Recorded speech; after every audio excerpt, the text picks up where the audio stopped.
Welcome back to On The Cusp, BRFEAP podcast. I got my partner here with me, co-host Matt Snyder, and our guest today is Amanda Flynn, Acting Director of the Southern University Shreveport Small Business Development Center. Whoa, that is a heck of a title. You got it out. I got it. We didn't awesome. Wow.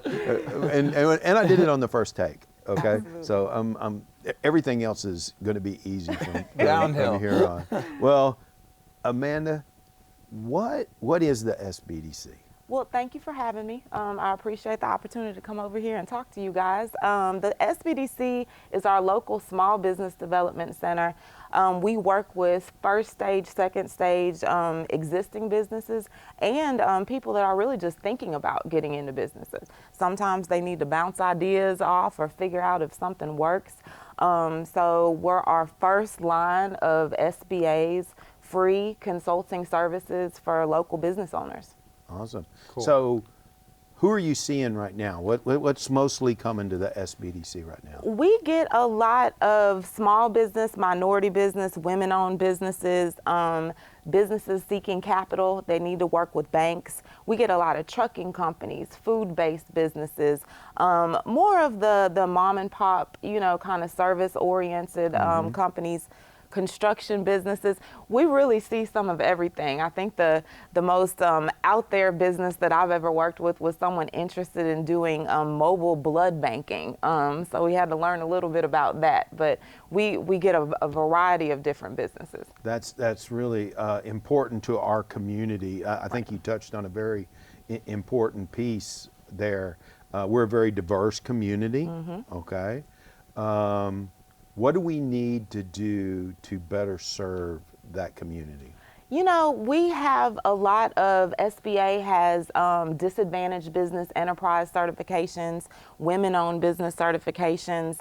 We have our local fair share program that is more of a local certification. That's more of an economically disadvantaged, not necessarily minority or women-owned business, but we need to get the word out on how these businesses can be successful, can compete in this market. The region, the city's doing a lot of work on having an overall effort to get corporations, to get municipalities interested in doing business with these small businesses. That would be key. That's important. Yes. Yeah, that's important. So we work a lot on that. That's really big. So what is it that people in Shreveport can do to help small businesses find your office and get to you? Yeah, well, we're a community, like you said before, so we're referring back and forth to each other. Yeah, you and I would do great. We're back and forth all the time. Yeah, we work a lot with lenders, seeking out local lenders, community development financial institutions that have programs to support these smaller businesses. It always comes to capital. It always is the capital. And capital, I think, in a small business a lot that I'm talking to, or even in the start of my business, right. It's what's scary. It's the scary part. And you don't know what the options are. You don't know what the options are. And there's a lot of times that you have to do certain things to get ready to work with a lender or to work with you guys. And I think the gap that we help is education and working with individuals on, hey, you may not be ready right now, but let's do some things to get you where you're trying to go. I'm going to tell you, I just left an economic development meeting in New Orleans this week. Across Louisiana, biggest challenge, access to capital. It's a big challenge. It is. It's a big challenge. I believe the state and Louisiana Economic Development are coming out with some new programs, some collateral shortfall programs and some other things slowly rolling out. We hope to get to our clients. As I've been in business for almost 9 years now.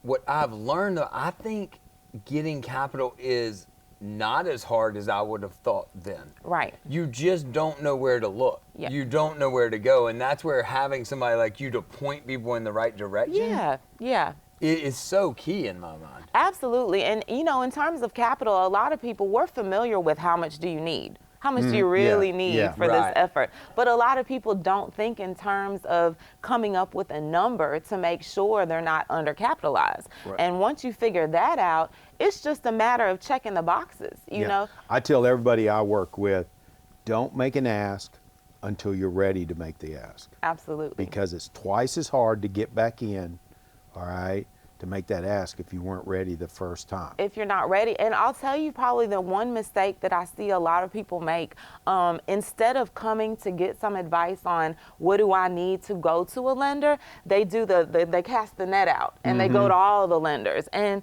you know, small business owners, we understand that's a lot of time, it's a headache, and sometimes it can be deflate your morale, you know, to just get denied because you're not ready. Once you get rolling too, sometimes you realize you need more money than you thought you did. Oh, yeah. But a lot of times I think you find ways to need less. Right, Yes, yeah. I agree. thought I needed way more money to get started in a lot of the things I've done.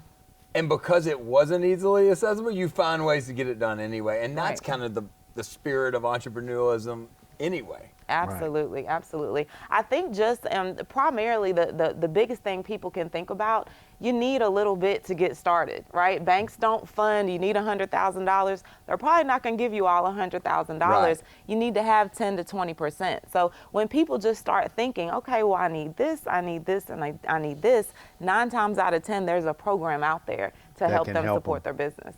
Absolutely. Definitely. Yeah. That's important. Now, you told me before you've got a marketing person in there in the SBDC here. How are you guys reaching out? What mechanisms are you using to reach out to people? Absolutely. Let me shout out my team. Shannon Livingston, she is our SBDC training coordinator. She does a phenomenal job of getting trainings secured, figuring out what people need, and then also utilizing our social media platforms, the SBDC network. It's important to know SBDC is not just a standalone organization. We're part of a state network. We have, I believe, 10 centers in the state at different host universities, and they have SBDCs throughout the nation. Now, you don't just do Shreveport Caddo either. No, we don't. We cover a 7-parish region. Don't make me list the 7 I won't make you list them, but 7 parishes. Okay. I struggle with the few that I do. Yep. Okay.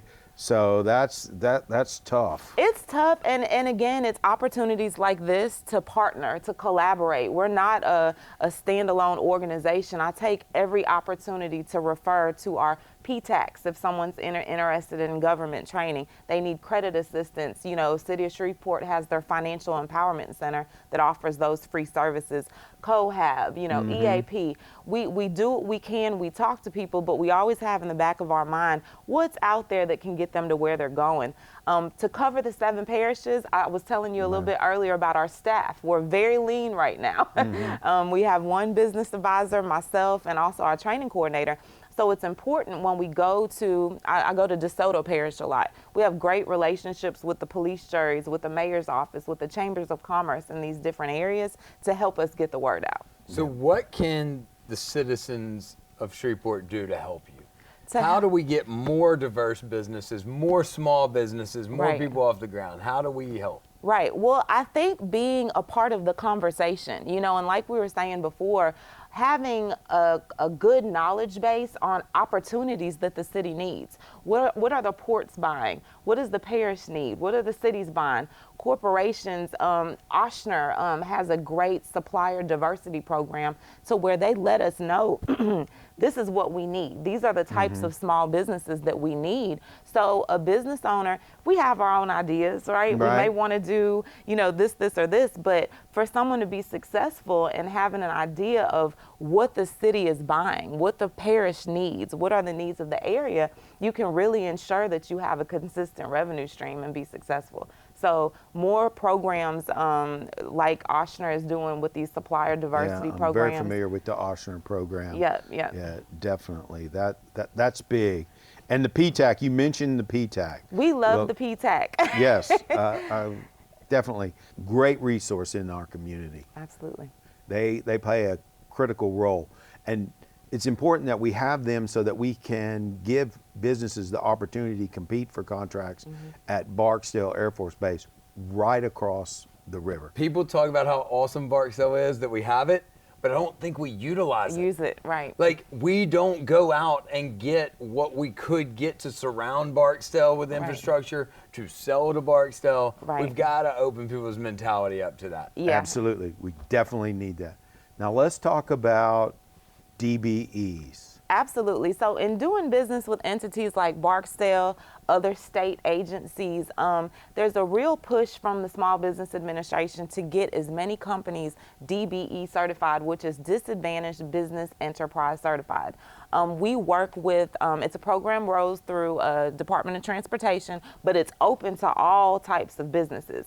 Not only do they help put you in line to secure those contracts, federal contracts, state contracts especially, they also have great free back-end consulting services. They can help you develop your back office for free once you're certified, marketing, research, and anything that you can imagine. Right. And all of this is funded through the Department of At Transportation. no cost to No the government. cost. I mean, no cost to the business. No cost to the business. And there's some pieces of paperwork, but we work with a consulting group in South Louisiana who has the contract to really help handhold people through this process.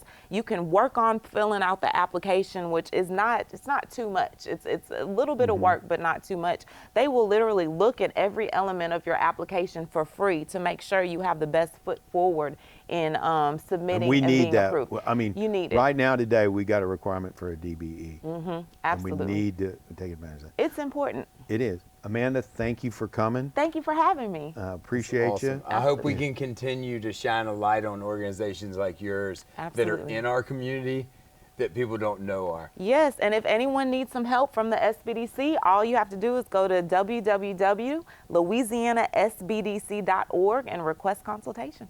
Thank you very Thank you much. so much. If anybody wants to send us something, they want Amanda, get information to Amanda, you can email us at info@eapla.com. Our podcast the video version will be on YouTube, and of course, the audio version will be on all the platforms. Thanks for Thank having me. you. Thank you. All right.